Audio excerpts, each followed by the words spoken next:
আমি সাজিদুল মন্ডল।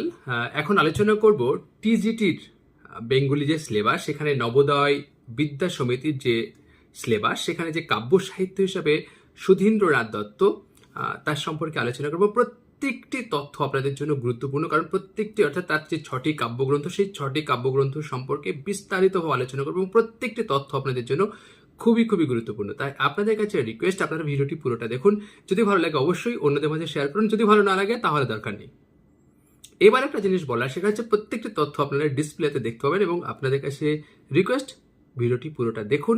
আশা করি এত তথ্য কোনো ইউটিউব চ্যানেলে পাবেন না, গ্যারান্টি দিতে পারি। তো চলুন শুরু করা যাক।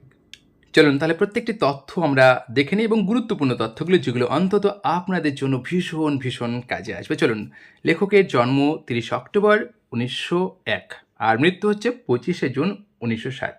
রবীন্দ্রোত্তর আধুনিক কবি। পিতা ও মাতা হীরেন্দ্রনাথ দত্ত ও ইন্দুমতি, ব্যাকেটে বসু, যেহেতু তার মায়ের আগের পদবী ছিল বসু। কবির বাল্যকালের ডাকনাম খোকা। 1923 সালে প্রথম স্বনামে কবিতা ছাপা মেঘ, অর্থাৎ এটি কিন্তু 1330 কার্তিক ভারতবর্ষ, অর্থাৎ লেখকের প্রথম স্বনামে প্রকাশিত কবিতা হচ্ছে কিন্তু মেঘ, এবং সেটা কিন্তু ভারতবর্ষ পত্রিকায় প্রকাশিত হচ্ছে।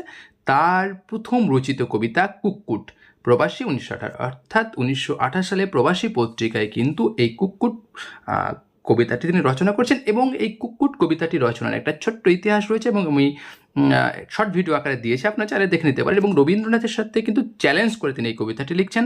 শুধু তাই নয়, এখানে একটা মজার বিষয়, সেটা হচ্ছে সেই সময় শনিবারের যে চিঠি, সেই পত্রিকায়ও কিন্তু মোরগের ছবি থাকতো প্রচ্ছদে, এবং তারা ভেবেছিল এই কবিতাটি হয়তো সেই শনিবারের চিঠি পত্রিকাকে ব্যঙ্গ করে তিনি লিখছেন, এবং যার ফলে অনেক বিতর্ক হয়েছিল, অনেক সমস্যা দেখা দিয়েছিল। সেগুলো আপনারা চাইলে গবেষণামূলক ধর্মী বই পড়ে নিতে পারেন, বা আপনারা যদি জানতে চান কমেন্ট করতে পারেন, আমি সেই বইয়ের নাম জানিয়ে দেবো। তো এটা হচ্ছে এই বিষয়, অর্থাৎ কুক্কুট কবিতাটি কিন্তু তার প্রথম রচিত কবিতা এবং প্রবাসী পত্রিকায় কিন্তু ছাপা হচ্ছে, এবং রবীন্দ্রনাথের সঙ্গে চ্যালেঞ্জ করে কিন্তু কবিতাটি তিনি লিখছেন, এবং সেটির কিন্তু ইতিহাস রয়েছে, জানিয়েছি। সুধীন্দ্রনাথ দত্তের গ্রন্থপুঞ্জি 6টি কিন্তু মানে কাব্যগ্রন্থ তার। আরেকটি হচ্ছে অনুদিত কাব্যগ্রন্থ, সেটা হচ্ছে প্রতিধ্বনি। তার 2টি প্রবন্ধ গ্রন্থ পাওয়া যাচ্ছে, সেটা হচ্ছে স্বগত আর হচ্ছে কুলায় ও কালীপুরুষ। তো চলুন আমরা এবার তার প্রত্যেকটি কাব্যগ্রন্থ সম্পর্কে আমরা সেই তথ্যগুলো জেনে নিই যেগুলো অন্তত পরীক্ষা আসতে পারে এবং গুরুত্বপূর্ণ তথ্য। যদি ভালো লাগে অবশ্যই কিন্তু আপনারা অবশ্যই একটু অন্যদের মাঝে শেয়ার করবেন। প্রথম কাব্যগ্রন্থ তন্নি, জুন 1930, জ্যৈষ্ঠ 1337 তার প্রথম কাব্যগ্রন্থ। কবিতাগুলির রচনাকাল 1924 থেকে 27। তার এই কাব্যের কবিতাগুলিকে কৈশারক রচনা বলে প্রতিভাত করা হয়। স্বকীয়া প্রেমী এই কাব্যের মূল উপজীব্য।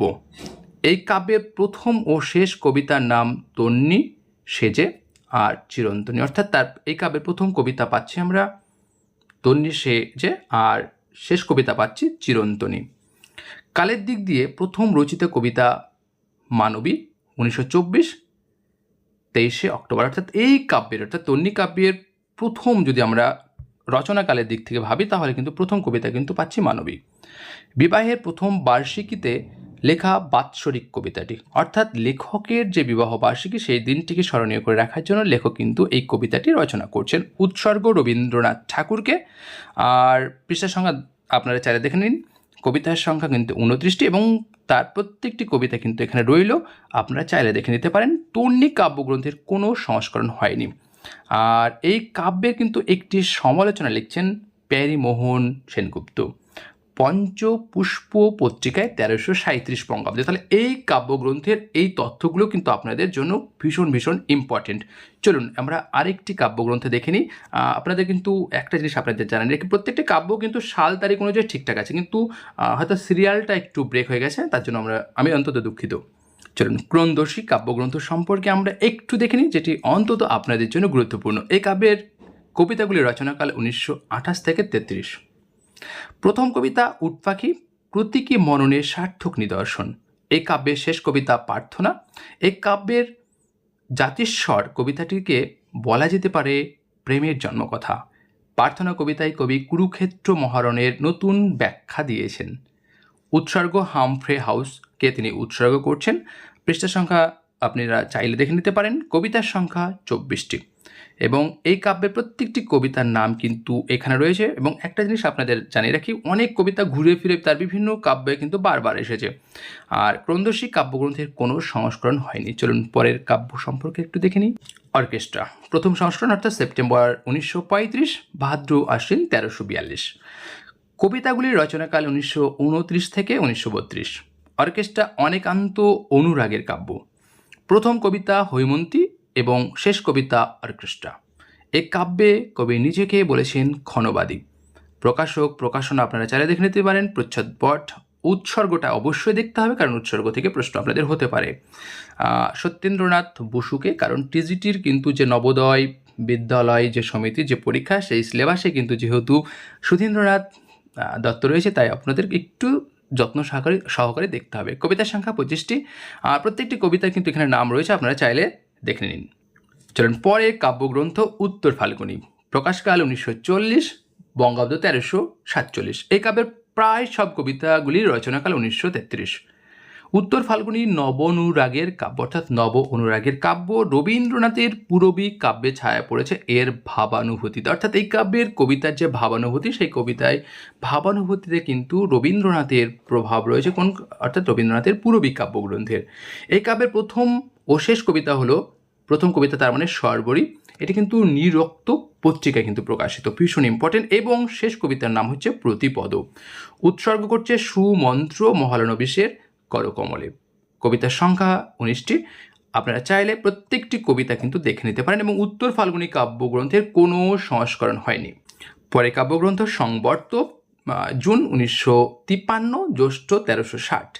সংবর্তের কবিতাগুলি 1938 থেকে 1953 সালের মধ্যে কাব্যের ভূমিকায় কবি বলেছেন যে মালার মেয়ে প্রবর্তিত কাব্যদর্শই আমার অনিষ্ট। এখানে কিন্তু একটু ভুল আছে বানানে, দেখুন আমারটা ডবল হয়ে গেছে, এখানে কিন্তু অনিষ্ট বানানটি ঠিক নেই, তার জন্য দুঃখিত। সংবর্ত কথার অর্থ হলো কল্পনান্ত বা মহাপ্রলয় অথবা প্রলয়ের মেঘ। প্রকাশক প্রকাশনা প্রচ্ছদ বাদ দিয়ে দিলাম, নামপত্র কিন্তু অবশ্যই জানতে হবে, সেটা হচ্ছে সত্যজিৎ রায়। উৎসর্গ আবু সৈয়দ আয়ুবকে। আর পৃষ্ঠা সংখ্যা দরকার নেই। কবিতার সংখ্যা 23টি। এখানে জানিয়ে রাখি সংবর্তর 16টি কবিতা, আর তার সঙ্গে প্রাক্তন এবং পুনর্লিখিত কৈশোরিক কবিতা 7টি। টোটাল 16 আর 5, 16 আর 7, 23টি। এখানে প্রত্যেকটি কবিতার নাম রয়েছে, আপনারা চাইলে দেখে নিতে পারেন। এবং সংবর্তর কিন্তু দ্বিতীয় সংস্করণ পাওয়া যাচ্ছে মার্চ এপ্রিল 1955। দশমী এপ্রিল মে 1956, বৈশাখ 1363। এটি তার শেষ কাব্যগ্রন্থ। 10টি মৃতভাষিত কবিতার সংকলন, অর্থাৎ এটি 10টি কবিতার সংকলন। কবিতাগুলির রচনাকাল 1954 থেকে 56। এই কাব্যের প্রথম ও শেষ কবিতা হলো প্রতীক্ষা ও নষ্টনীর। তাহলে এই কাব্যের প্রথম কবিতা পেলাম প্রতীক্ষা, শেষ কবিতা পেলাম নষ্টনীর। আর উৎসর্গ অবনীভূষণ চট্টোপাধ্যায়কে, কেউ কিন্তু ভুল করবেন না, অবনীভূষণ অবনীন্দ্রনাথ কিন্তু নয়। আর কবিতার সংখ্যা 10টি। প্রত্যেকটি কবিতার নাম আমরা জেনে নিই, কারণ খুবই গুরুত্ব রয়েছে। প্রতীক্ষা, নৌকাডুবি, অগ্রহায়ণ, ভ্রষ্টদরী, তীর্থ পরিক্রমা, ভূমা উপস্থাপন, প্রত্যুত্তর, অসঙ্গতি আর নষ্টনী। দেখুন প্রত্যেকটা কবিতা, প্রায় কবিতাগুলোই যেন রবীন্দ্রনাথের কোনো না কোনো ছোট গল্প হতে পারে, উপন্যাস হতে পারে, যেন একটা প্রভাব রয়েছে। যেমন দেখুন একই নামে রবীন্দ্রনাথের নৌকাডুবি রয়েছে, তিনি কী বলেন, নৌকাডুবি বলে কবিতা লিখলেন। তাহলে আপনাকে প্রশ্ন করতে পারে যে নৌকাডুবি কবিতাটি কার লেখা? ভ্রষ্টতরীর সঙ্গে দেখবেন রবীন্দ্রনাথের ভগ্নতরী একটু মিল রয়েছে। ঠিক সেই রকম দেখুন নষ্টনীর গল্পের সঙ্গে যেন নামটা মিল রয়েছে। তাহলে এগুলো কিন্তু আপনাদের অবশ্যই একটু খেয়াল রাখতে হবে। এই কাব্যের দুটি উজ্জ্বল কবিতা কিন্তু ভ্রষ্টতরী আর হচ্ছে নষ্টনীর। অনুদিত কাব্যগ্রন্থ, তার একটি অনুদিত কাব্যগ্রন্থ রয়েছে প্রতিধ্বনি, এবং এটি কিন্তু ফেব্রুয়ারি মার্চ 1955 আর ফাল্গুন 1361 বঙ্গাব্দ।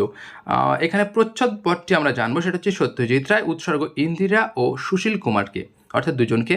আর কবিতাগুলি রচনাকাল 1931 থেকে 1954। কবিতার সংখ্যা কিন্তু 55। আপনারা চাইলে প্রত্যেকটি কবিতা দেখে নিতে পারেন। প্রথম কবিতার নাম কিন্তু প্রদীপ, হিউ মেনাইয়ের কবিতা, অর্থাৎ এটি কিন্তু অনুদিত কবিতা যেহেতু, তাই প্রত্যেক ব্যক্তি অর্থাৎ কার কোন কবিতাকে তিনি অনুবাদ করছেন কী নামে, দেখুন এই যে জোহান ভন যে গেটের কবিতা, সেটাকে অনুবাদ করেছেন বিদায় নামে। এইগুলো প্রত্যেকটা কিন্তু দেওয়া আছে, আপনাদের জন্য কাজে লাগবে, আপনারা চাইলে দেখে নিতে পারেন। আর প্রতিধ্বনি অনুদিত কাব্যগ্রন্থের কোনো সংস্করণ হয়নি। এবার আমরা তার সম্পর্কে আরও কিছু তথ্য জেনে নিই। দেখুন গুরুত্বপূর্ণ তথ্য। সংবর্ত ও দশমিক কাব্যগ্রন্থে একটিও প্রেমের কবিতা নেই। কবিকে উত্তর 30-এর সবচেয়ে অভিজাত কবি বলে অভিহিত করা হয়। ক্লাসিক অর্থে ধ্রুপদী শব্দটি তার উদ্ভাবনা। কবি সম্পর্কে অনেকেরই মতামত তিনি বাংলা কবিতার ধ্রুপদী রীতির প্রবর্তক। কবির সর্বশেষ কাব্যগ্রন্থ দশমিক, কবির জীবনের সর্বশেষ কবিতার নাম নষ্টনী। তাহলে এখানে দুটো গুরুত্বপূর্ণ তথ্য পেলাম, দুটো না অনেকগুলো তথ্য। তিনি বাংলা কবিতার যে ধ্রুপদী রীতির প্রবর্তন করছেন তিনি, তার শেষ কাব্যগ্রন্থের নাম দশমী, তার শেষ কবিতার নাম হচ্ছে নষ্টনীর। জয়জাতি কবিতায় লেখক নিজেকে ব্যবহার সাথে তুলনা করছেন এবং এই কথাটি বলছেন সুকুমার সেন। কবি নিজেকে ক্ষণভঙ্গবাদী বলতেন, এটিও বলছেন ডক্টর সুকুমার সেন। শেষের কবিতা উপন্যাসে অমিত রায়ের কবি সত্তা, এখানে কবি সত্তা হবে সুধীন্দ্রনাথ দত্ত। বিষ্ণুদের চোরাবলী কাব্যগ্রন্থের ভূমিকা লিখে দিচ্ছেন এই সুধীন্দ্রনাথ দত্ত। কিন্তু এখানে একটা জিনিস মিস্টেক হয়ে গেছে, টাইপ মিস্টেক। সুধীন্দ্রনাথ ঠাকুর আছে, তার জন্য দুঃখিত, সুধীন্দ্রনাথ দত্ত। রবীন্দ্র সম্পাদিত বাংলা কাব্য পরিচয় সংকলনে কবির দুটি কবিতা স্থান পায়, যেমন নবীন লেখনী, আরেকটা হচ্ছে শ্রাবণ বন্যা। অর্থাৎ রবীন্দ্রনাথের যে বাংলা কাব্য পরিচয় যে সংকলন, সেই সংকলনে কিন্তু দুটি কবিতা স্থান পায় এবং এই দুটি কবিতাকে স্থান দেওয়া নিয়েও কিন্তু রবীন্দ্রনাথের সঙ্গে সুধীন্দ্রনাথ দত্তের কিন্তু অনেক মতান্তর রয়েছে। অর্থাৎ তাদের মধ্যে মান অভিমানের পালা চলে এবং সেগুলো আপনারা চাইলে আপনার গবেষণাধর্মী বই পড়ে জেনে নিতে পারেন এবং খুব ইন্টারেস্টিং কিন্তু। তো যাই হোক, এই ছিল আজকের আলোচনা এবং প্রত্যেকটি তথ্য আপনাদের অথেন্টিক বই থেকে নেওয়া। যদি আপনাদের এই ভিডিওটি ভালো লেগে থাকে অবশ্যই একটু কমেন্ট করবেন এবং অন্যদের মাঝে শেয়ার করবেন। আর পূর্বে জানিয়েছিলাম ভালো লাগলে অবশ্যই কমেন্ট করতে বলেছিলাম, ভালো না লাগলে কিন্তু দরকার নেই। তো যাই হোক, আজকে আলোচনা এখানে শেষ করলাম। পরবর্তী অন্য দিন অন্য আরেকটি ভিডিও নিয়ে উপস্থিত হব। ধন্যবাদ।